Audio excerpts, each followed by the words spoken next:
Jean-Luc Reichmann se confie sur la fuite de l'élimination de Emilien dans les 12 coups de midi sur TF1. Et l'élimination d'Emilien après 646 victoires dans les 12 coups de midi a provoqué une onde de choc.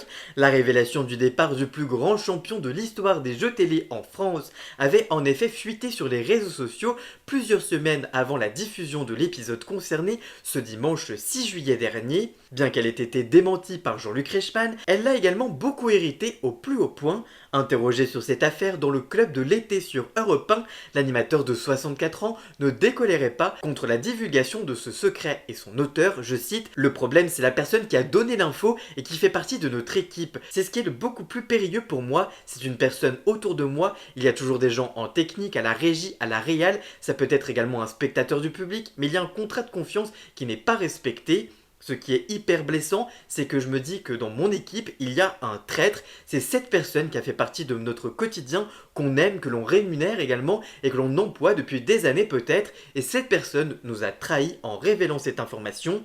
La personne qui a divulgué l'information, elle nous a rendu service et je l'en remercie, a relativisé malgré tout Jean-Luc Reichmann, alors que 4,98 millions de téléspectateurs, soit 49,6% du public, étaient branchés sur TF1. Mais alors n'est-ce pas la faute de la chaîne? Pour faire justement une belle audience, il explique, à TF1 ce qu'il y a bien c'est qu'il y a une loyauté insupportable, c'est comme si vous balanciez toutes les peluches dans Mask Singer, c'est totalement ridicule, on n'a pas du tout intérêt à faire ça, on est hyper droit à TF1, je n'ai jamais vu une boîte comme ça qui avait déjà l'élégance et le respect et la reconnaissance du public. En tout cas toi, qu'est-ce que tu penses de cette fuite de l'élimination d'Emilien? Dis-moi tout ça en commentaire et surtout, abonne-toi!